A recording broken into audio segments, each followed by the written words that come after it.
Clowns are pretty crazy, dude. We all know what they are, but I wanted to learn more about them, history with it, scary shit they've done, and so today we're gonna learn a lot about clowns. We're gonna start at the top of this iceberg that I made myself with things that we probably have heard of, but just go into some more detail because it's interesting, like Pennywise, and then we're gonna end up at the bottom with some true crime stories like Marlene Warren or the clown Intruder in Sterling, so get ready. Join my Discord so we can hang out, subscribe to the channel for more videos, and follow my Instagram just for fun, you know? But now into the iceberg I made.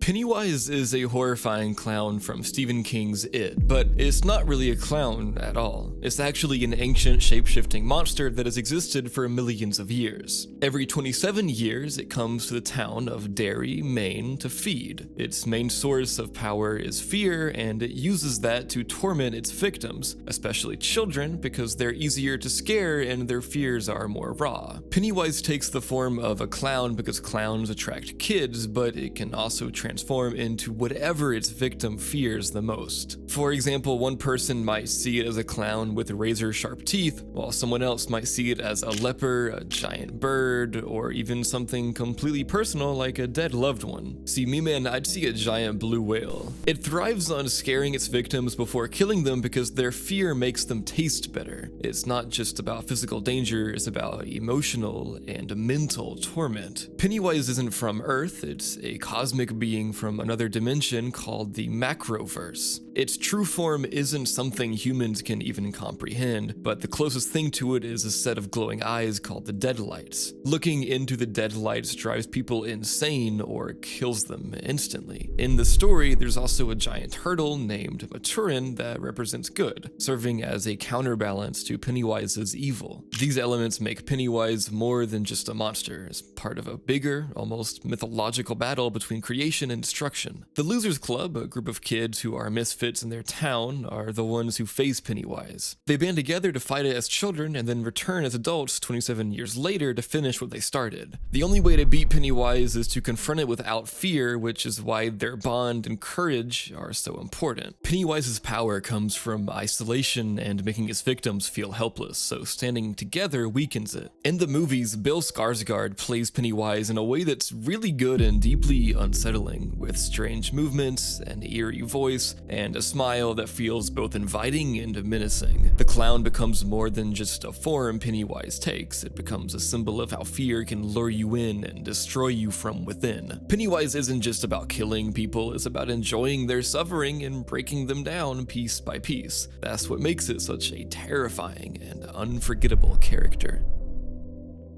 Bozo the Clown is one of the most famous clowns in history, known for being goofy, fun, and all about entertaining kids. He first showed up in the 1940s, created by Alan W. Livingston as a character for children's records and books. The idea was simple, a cheerful clown who made kids laugh while teaching them little life lessons. But what really made Bozo a household name was television. In the 1950s, Bozo became a TV sensation. What made him unique was that he wasn't just played by one person. Bozo was more like a brand. Local TV stations across the US licensed the character, and different actors played him in different cities. They all stuck to the same look: bright red hair shaped like a giant tuft, a big painted smile, a blue and white costume, and oversized shoes. Each show had its own flavor, but the goal was always the same: making kids laugh with silly jokes, games, and slapstick comedy, which I'm a big fan of some good slapstick comedy. The most famous version of Bozo aired out of Chicago. Bob Bell played him on Bozo's Circus in the 1960s and 70s, and this show was a massive hit. Families couldn't get enough of it. Tickets to the live tapings were so in demand that wait lists stretched out for years. Kids would play games like the Grand Prize game, where they tossed balls into buckets to win prizes. It was simple fun, but it worked, and it made Bozo feel like a friend to millions of kids. Bozo wasn't just a TV character, he was really like a pop culture icon. His image was everywhere: toys, lunchboxes, Halloween costumes, and even parades. For decades, Bozo represented the ideal of clowns being fun and wholesome before the idea of clowns took a darker turn in pop culture. By the 80s and 90s, Bozo started to fade as kids' entertainment shifted towards cartoons and more fast-paced shows. Local TV stations also stopped doing their own versions, and eventually Bozo retired. Even so, his legacy is huge. He set the standard for clowns as entertainers and became a nostalgic symbol for generations of people who grew up watching him. Today, he's remembered as a pioneer in kids' TV and one of the most cheerful characters in entertainment history.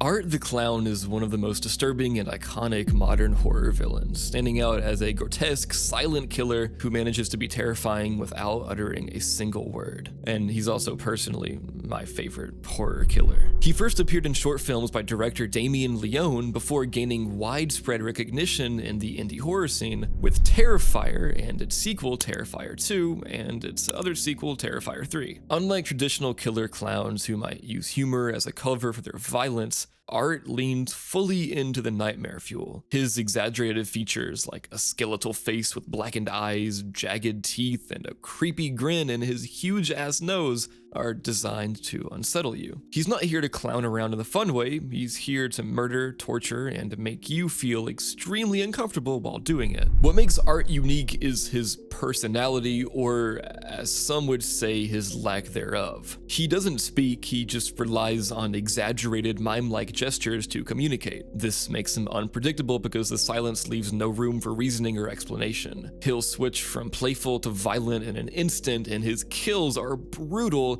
often over the top and uncomfortably drawn out. One of the most famous scenes from Terrifier involves a victim being sawed in half while alive, a moment that cemented Art as one of the most sadistic horror icons of the modern era. His kills are more than just violence. They're spectacles designed to make both the characters and the audience squirm. Also, just for the YouTube bot, I am not condoning any kind of murder, I'm just talking about a movie, it's all fake. So, Art's backstory is left intentionally vague, adding to his mystique. In Terrifier 2, it's implied there's something supernatural about him. He can survive injuries that would kill a normal person, and his connection to a strange demonic force is there but never fully explained. This lack of clarity makes him even scarier because it breaks the rules of logic. You can't predict what he's capable of or how to stop him, which is exactly what makes him such a chilling antagonist. Despite being relatively new compared to legends like Pennywise or Freddy Krueger, Art the Clown has already carved out a place in horror history. His design is simple and super terrifying. A black and white clown suit, gloves, a tiny pointed hat, and that grotesque face. What really sets him apart is his demeanor. Art enjoys what he does. He doesn't just kill, he takes pleasure in the suffering, often laughing silently or mocking his victims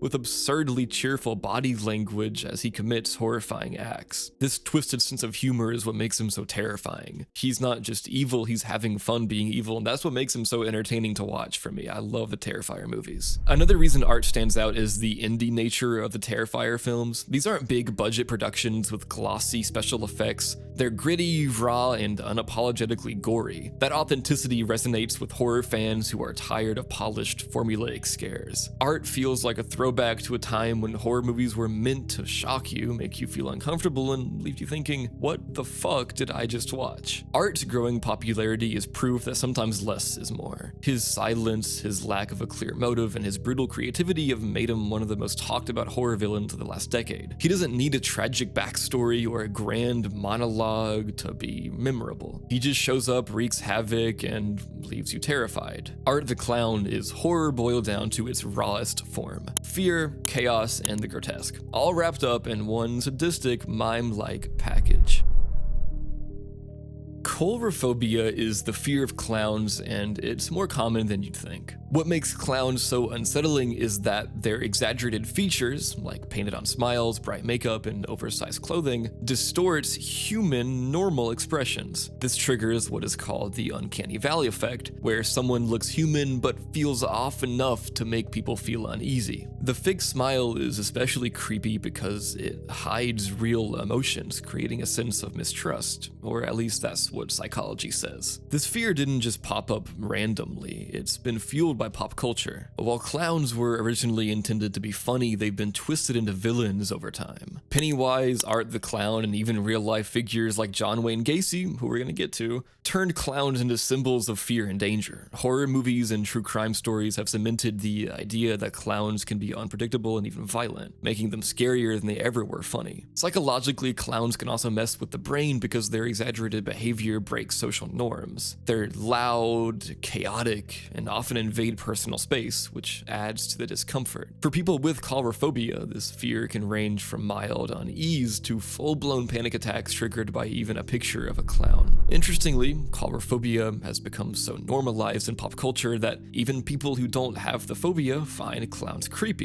Studies have shown that children who clowns were originally meant to entertain often find them scary rather than funny. It's just proof that the concept of the clown has shifted in the public's mind. And with that, we're done with layer 1, which is the basic ones that we all know. Getting into layer 2, starting with John Wayne Gacy was one of the most infamous serial killers in American history, remembered not just for his horrific crimes, but also for his chilling double life as a respected community member who occasionally performed as Bozo the Clown at local events. Born in 1942 in Chicago, Gacy seemed like an average guy on the surface. He owned a construction business, was involved in local politics, and even volunteered as a clown for children's parties. But beneath that seemingly normal life, he was hiding a horrifying secret. Between 1972 and 1978, Gacy sexually assaulted, tortured, and murdered at least 33 young men and boys, most of whom were lured to his home under the guise of job offers or friendship.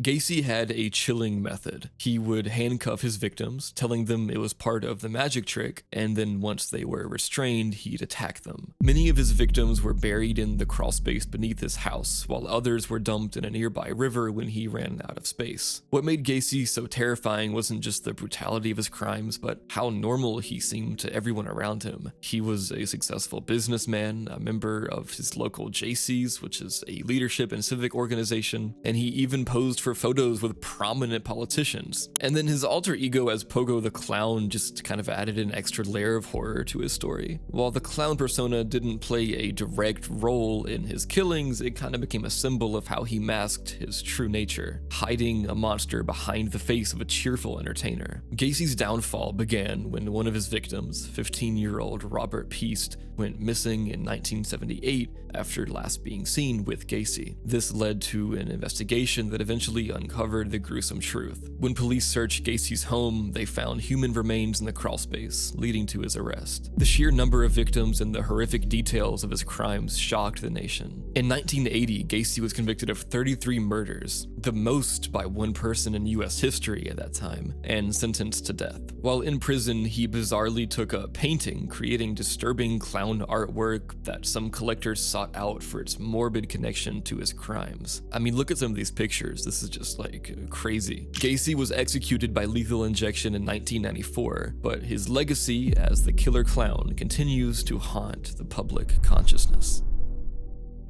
The 2016 clown sightings were one of the weirdest and creepiest viral phenomena in recent history. It all started in late summer when reports of people dressed as clowns began popping up across the US, often lurking in wooded areas near schools or even standing motionless on the streets at night. At first, it seemed like a prank or a local hoax, but then it spread like wildfire, turning into a full-blown global trend that had people either terrified, fascinated, or downright annoyed. The initial reports came from Greenville, South Carolina, where kids claimed clowns were trying to lure them into the woods. While no arrests were made, the story went viral, and soon, similar sightings were being reported across the country. Social media exploded with photos, videos, and stories of people encountering creepy clowns, fueling the hysteria. Some of the clowns were just standing around staring at people, while others were chasing cars, peering into windows, or holding props like balloons, knives, or axes. What made the phenomena so unsettling was the mix of humor and menace.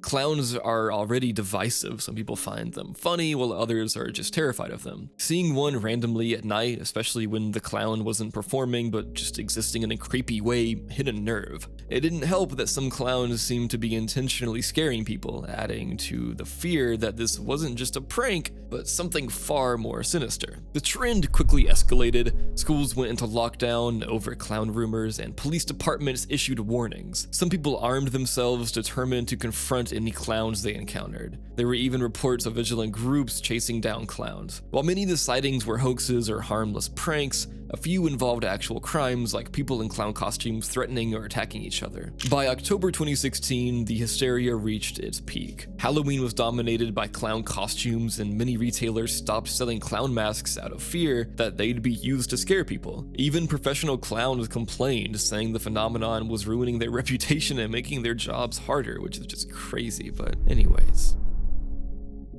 Wrinkles the Clown is a Florida-based clown character who became an internet sensation in 2015 after a terrifying video went viral. The video showed a creepy clown with a sagging, wrinkled face crawling out from under a sleeping child's bed, looking like something out of a nightmare. People were immediately hooked, and Wrinkles became a modern urban legend almost overnight. The story behind Wrinkles is that he's a clown for hire, but not for parties or entertaining kids. Parents could allegedly pay him to scare their misbehaving children or prank their friends. Flyers with his phone number started popping up in Florida, and people from all over the country began calling him, leaving voicemails asking him to show up at their homes or just to confirm if he was real. Wrinkles leaned into the mystery, refusing to reveal his identity and only adding to the fear surrounding him. In reality, Wrinkles isn't a killer or a supernatural figure. He's just an older man who created the character to make a living and mess with people's imaginations. A 2019 documentary called Wrinkles the Clown revealed that the whole thing was part performance art and part social experiment. The creepy videos were staged, but the fear sparked was very real. Parents were genuinely threatening their kids with Wrinkles, saying things like, "If you don't behave, Wrinkles will come for you," which sparked debates about whether this was harmless or harmful. What made Wrinkles so effective was how he tapped into people's natural fear of clowns. He didn't have to do much, just exist in the shadows and let people's imaginations do the rest. He became a symbol of how the internet can take a simple, creepy idea and turn it into something much bigger. On March 7th, 2015, a short video called Look at the Clown, a child therapy program, was posted on YouTube by Ronald Yoder American Classics. This video was made because Ronald's son is really scared of clowns and he wanted to help his son get over his fear. The video is simple. It's like a slideshow with pictures of real clowns you might see at a circus, a carnival, a birthday party or something, all while happy circus music is playing in the background. Each time a clown picture comes up, a robotic voice says, "Look at the clown." And here's a clip from the video so you can see for yourself. Look at the clown. Look at the clown.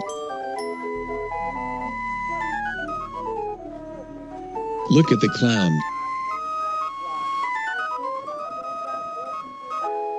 Look at the clown. But here's where it gets spooky. Sometimes pictures of scary, evil-looking clowns pop up very quickly among the happy clown images. As the video goes on, these scary clown pictures appear more and more. At the very end, when the voice says "Look at the clown" for the last time, pictures of a real-life dude, who is John Wayne Gacy, are shown. And then this strange video even got featured on a list called Top 15 Incredibly Mysterious Videos Found Online by a channel called Top 15s. The person talking in the feature is Chills, the Burger King foot lettuce guy. Anyways.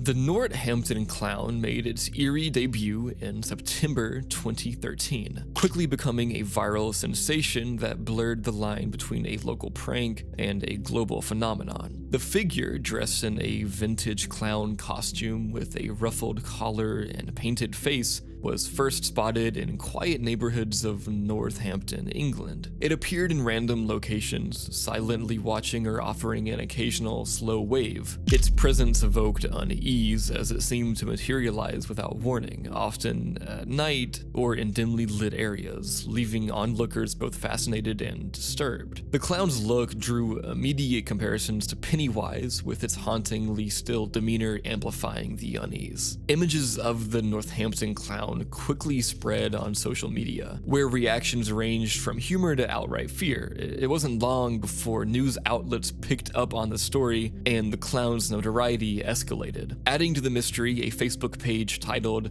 "Spot Northampton's Clown" appeared, claiming to be run by the clown itself. Posts were cryptic and playful, offering teases like "see you around town" or acknowledging its fame. While the clown insisted it wasn't trying to scare anyone, its appearance at night or in isolated areas had a menacing undertone. The Facebook posts added an almost mythological layer to these sightings, fueling speculation about who or what was behind the costume. As the weeks went on, the clown's appearances became sporadic but carefully timed. It often showed up in front of notable local landmarks or on symbolic dates like Friday the 13th, further cementing its reputation as a figure that thrived on calculated ambiguity. Northampton residents debated its intentions. Was this a performance art piece? A publicity stunt? A social experiment? Theories flew, with some suggesting a tie-in to an upcoming horror film or a Halloween attraction. Others feared that it could be something more sinister. The mystery was eventually solved when Alex Powell, a young filmmaker and Northampton resident, revealed himself as the person behind the mask. Inspired by his love for horror and fascination with clowns as unsettling figures, Powell had intended the project as a form of social commentary and entertainment. While some locals expressed relief, others felt disappointed that the enigma had been demystified. The Clown Motel, located in the small desert town of Tonopah, Nevada, is one of the most infamous roadside attractions in the United States, combining two of the most polarizing concepts, clowns and ghosts. Dubbed America's Scariest Motel, this quirky yet unsettling establishment has drawn visitors from around the world, not just for its kitschy charm, but also for the eerie stories that surround it. The motel was established in the 1980s by siblings Leona and Leroy David as a tribute to their late father, who loved clowns. As part of its homage, the siblings adorned the hotel with clown-themed decor, starting with a modest collection of clown figurines, paintings, and dolls. Over the years, the collection grew exponentially thanks to contributions from guests and donations, until the lobby became a full-blown museum of clown memorabilia. Today, there are over 2,000 clowns of various shapes and sizes, from friendly-looking cartoonish figurines to unsettling porcelain dolls with frozen, menacing grins. What makes the Clown Motel even creepier is its location. It sits directly beside an old cemetery, the Tonopah Cemetery, which dates back to the early 1900s. The graveyard is filled with the remains of miners who lost their lives during a deadly silver mining accident in 1911, as well as victims of other tragic events in the town's history, including a mysterious plague that swept throughout the area. This proximity to so much death has fueled countless ghost stories about the motel. Guests have reported strange occurrences during their stays at the Clown Motel. Many claim to have heard unexpected footsteps, voices, or knocking sounds in their rooms even when no one else was around. Some have seen shadows or figures darting in and out of their peripheral vision, particularly near the cemetery-facing windows, apparently. A recurring tale involves the clown dolls in the lobby seemingly moving slightly when no one is looking, or their expressions appearing to change. These eerie experiences, combined with the inherent unease many feel around clowns, has solidified the motel's reputation as a paranormal hotspot. Despite, or perhaps because of, its unsettling atmosphere, the Clown Motel is super popular. It's become a beloved destination for fans of the macabre, paranormal investigators, and curious road trippers. It's been featured on numerous television shows, YouTube videos, and even horror movies, cementing its place in pop culture. The motel has since changed ownership several times, with each new owner embracing its spooky reputation. In 2019, Haim Anand, a self-proclaimed clown enthusiast, purchased the motel and leaned further into its theme, even adding more clown decorations to the already packed lobby. Anand's goal was to make the Clown Motel a unique landmark that celebrates the joy of clowns while embracing the motel's creepy reputation.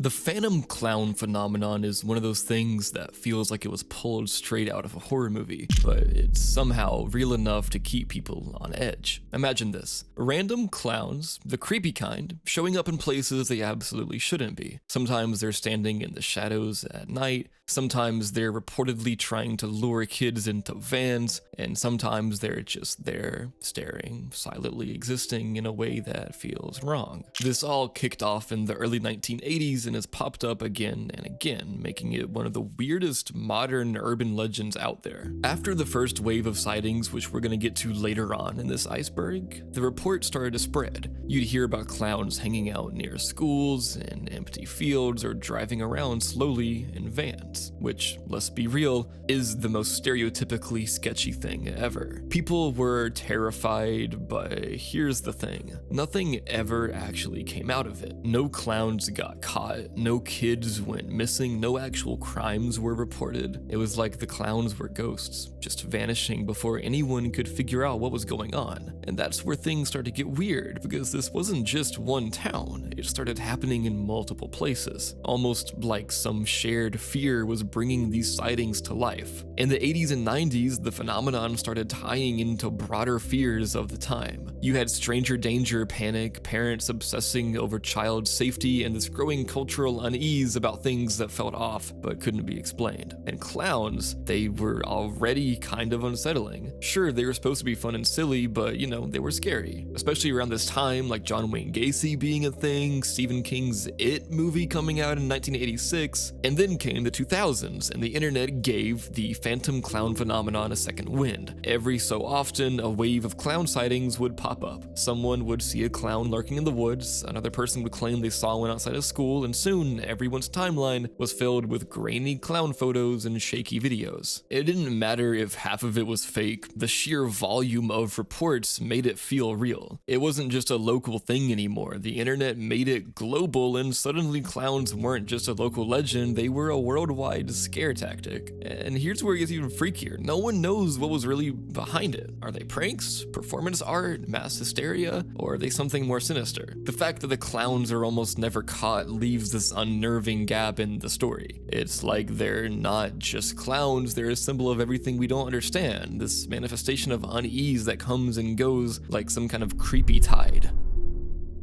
The story of Marlene Warren is one of those cases that feels like it could only exist in the darkest corners of true crime. Picture this. It's May 26th, 1990, in Wellington, Florida. Marlene Warren, a 40-year-old woman, is enjoying a quiet morning at home in her upscale neighborhood with her son and some friends. Out of nowhere, a car pulls into her driveway, and moments later, a clown steps out. This isn't just a random Halloween costume moment, it's something far more unsettling. The clown is decked out in full makeup, a bright orange wig, a red nose, and a cheerful costume. They're holding a bouquet of flowers and a pair of balloons, one of which reads, "You're the greatest." Marlene, understandably surprised, but not alarmed yet, answers the door. The clown hands her the flowers and balloons, and for a moment everything seems bizarre but harmless. Then, in a horrifying turn, the clown pulls out a gun and shoots her point blank in the face. The clown calmly walks back to the car and drives away, leaving Marlene bleeding on her doorstep. She's rushed to the hospital but dies 2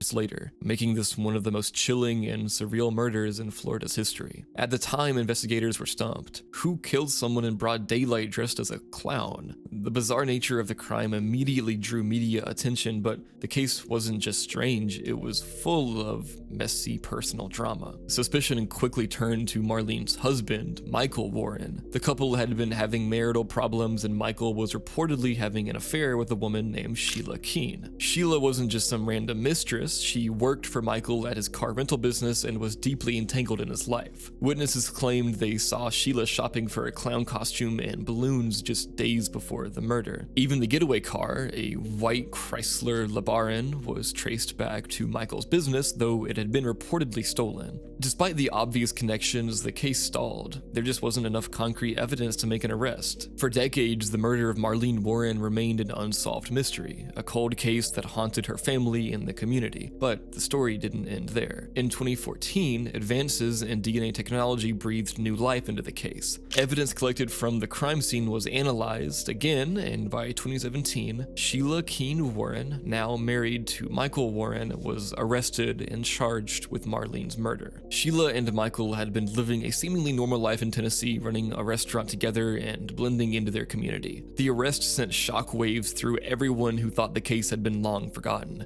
Sheila maintained her innocence, and her lawyers argued that the evidence was circumstantial. But the fact that she married Michael, the man who everyone suspected from the beginning, was hard to ignore. In 2023, Sheila Keene Warren finally went to trial. She pleaded guilty to second-degree murder as part of a plea deal, avoiding a potential life sentence. She admitted the killing, but stopped short of fully explaining her motives or Michael's involvement, leaving some unanswered questions. Still, the deal brought some closure to Marlene's family, who had waited for more than 30 years for justice.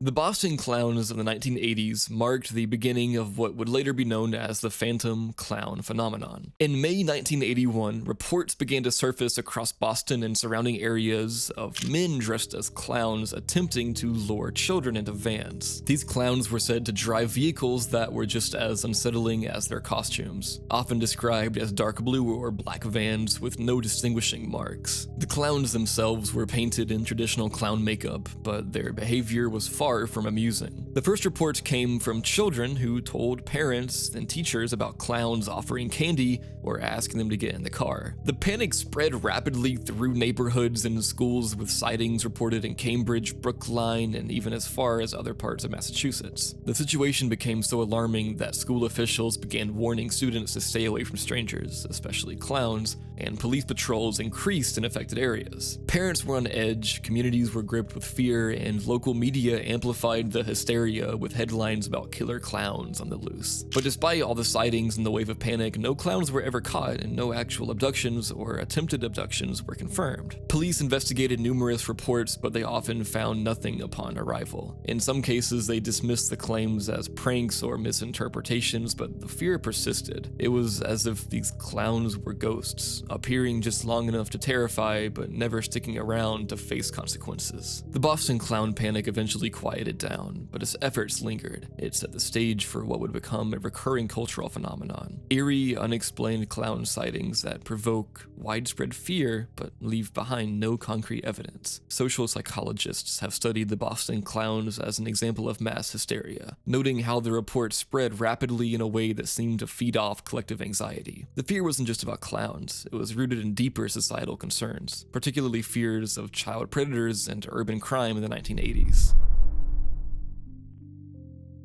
In the quiet town of Sterling, Colorado, an 8-year-old girl became the center of a terrifying and heroic story that shocked her community in October 2024. It began in the early morning hours of October 15th when the girl was sound asleep in her bedroom. Around 2:30 a.m., a man wearing a cloth clown mask slipped into the house through an unlocked back door. The intruder, later identified as 56-year-old Thomas Gallegos, was no stranger. He had been in the family's home just days earlier to help install a washer and dryer, but this time his intentions were far from innocent. Gallegos crept into the girl's room while her family was unaware, intent on carrying out a sinister plan. As she slept, he placed a blindfold over her eyes, but the young girl woke up mid-attack. What happened next was a testament to her courage. Instead of succumbing to fear, she began fighting back with all her might. She kicked and resisted, forcing Gallegos to react violently. In response, he struck her on the head, knocking her unconscious. He fled the scene, taking her phone with him, leaving behind a horrifying trail of evidence: a clown mask and gloves abandoned in her room. When the girl regained consciousness, she wasted no time. Despite her injuries, she alerted her parents, who immediately called the Sterling Police Department. The situation quickly escalated into a full-scale investigation. The girl's injuries were severe enough to require medical attention. She suffered a contusion to her right eye and a deep laceration on the back of her head that required staples. But even even through her pain, she provided critical information that helped the police piece together what happened. Investigators combed the scene and recovered the clown mask and gloves Gallegos had left behind. Surveillance footage and data from the girl's stolen phone, which was later discarded near Interstate 76, provided key evidence that led them to the suspect. Gallegos was arrested on October 19th, just days after the attack, and charged with first-degree burglary, second-degree attempted kidnapping, second-degree assault, third-degree assault, and child abuse.